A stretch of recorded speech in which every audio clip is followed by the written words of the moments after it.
అమ్మా నువ్వు line man Narayana భార్యవు కదూ? అవునండి. ఎలా ఉన్నావమ్మా? ఎలా ఉంటాం బాబు, ఆయన పోయాక ఎండు పొలలు ఎండాకులు ఏరుకునే ఎండిపోయిన బతుకులయ్యాయి మాయి. ఏమ్మా డిపార్ట్మెంట్ నుంచి మీకు రావాల్సిన నష్టపరిహారం ఇచ్చేశారా? నష్టపరిహారమా? ఎలా ఇస్తారు బాబు? ఏ ఎందుకు ఎవరు? డ్యూటీలో ఉండగా తాగి పడిపోయాడు కాబట్టి గవర్నమెంట్ వాళ్ళు మా పూచి లేదని చెప్పేశారు. నారాయణ తాగేవాడా? ఎవరు తాగరు బాబు ఈ ఊళ్ళో, అందరూ తాగుబోకు సచ్చిన వాళ్ళే. పెళ్ళాం బిడ్డలు ఎంత నెత్తి నోరు మొత్తుకుని ఏడుస్తున్నా తాగుడుకు బలి కాని కాపరాలున్నాయా ఈ ఊళ్ళో? వాళ్ళకేం బాబు, ఖుషీగా తాగుతారు, పుట్టుక్కున పోతారు. మా బతుకులే ఇలా సావలేని బతుకులు, బతకలేని సావులు. వస్తాను బాబు.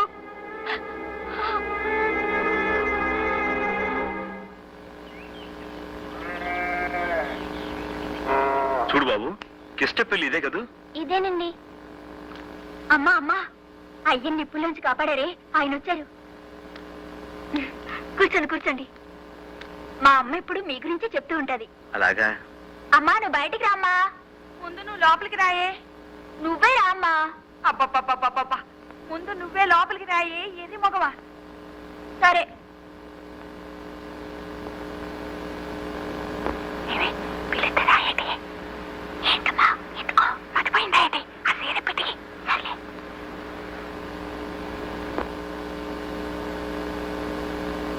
దండాలండి బాబు గారు. బాగున్నారా బాబు? గుర్తున్నాను అన్నమాట. అదేంటి బాబు, మా బతుకుల్ని నిలబెట్టిన భగవంతుణ్ణి ఎలా మర్చిపోతాం? అరే వరే, అసలే కిష్టపెక్కడా?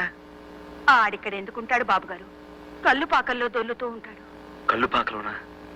అదేంటి, ఇంత ప్రమాదం జరిగిన తర్వాత కూడా తను ఇంకా తాగుడు మానలేదా?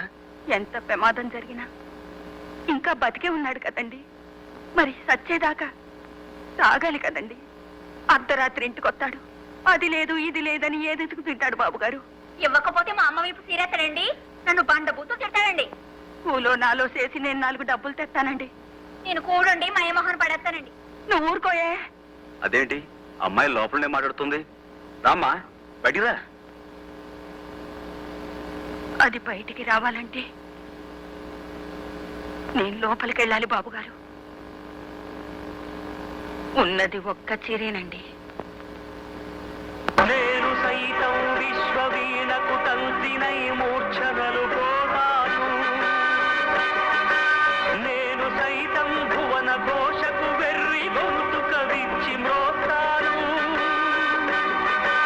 నేను సైతం ప్రపంచాక్షపు తెల్లరేకై పల్లవిస్తాను, నేను సైతం బ్రతుకు పాటకు గొంతు కలిపేను. అయ్య బాబాయ్ పంతులు గారా, ఇదేంటండి బాబాయ్ ఇలాగొచ్చారు? లోకం అంతా తలకిందులైపోద్దండి. ఏంటి చిన్నబాబు గారా? రండి బాబు రండి. మీ నాన్నగారితో గొడవ పెట్టుకున్నారని కదా బాబు, కరెక్ట్ గా రావాల్సిన చోటుగా వచ్చారు బాబు. మాలాంటి వాళ్ళు ఇక్కడ నుండి వెళ్ళి గొడవలు పెట్టుకుంటాం, తమరు లాంటి చదువుకున్న వాళ్ళు గొడవలు పెట్టుకుని ఇక్కడికి వస్తారు కదా. అరే అప్పగా అయ్యగారికి 200 మిల్లీగ్రాములు పోయిరా. ఏ క్లాస్?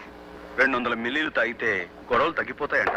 తాగిస్తుండండి బాబు, తర్వాత చెప్పండి కదా. నేను వచ్చింది తాగడం కోసం కాదు, మీ అందరి చేత తాగుడు మానిపించడం కోసం. మహాత్మా గాంధీ గారు వచ్చారా? చూడండి బాబు, గాంధీ గారికి 100 ఏళ్ళు నిన్నగానే ఇచ్చారు బాబు. ఏంట్రా నీతులు చెప్తున్నావు? ఏమయ్యా, నీ వ్యాపారం కోసం ఇంతమంది ఉసురు పోసుకుంటావా? నీకేం న్యాయంగా అంటే నువ్వు చెప్తే మేము వ్యాపారం అది కదయ్యా నేను చెప్పే.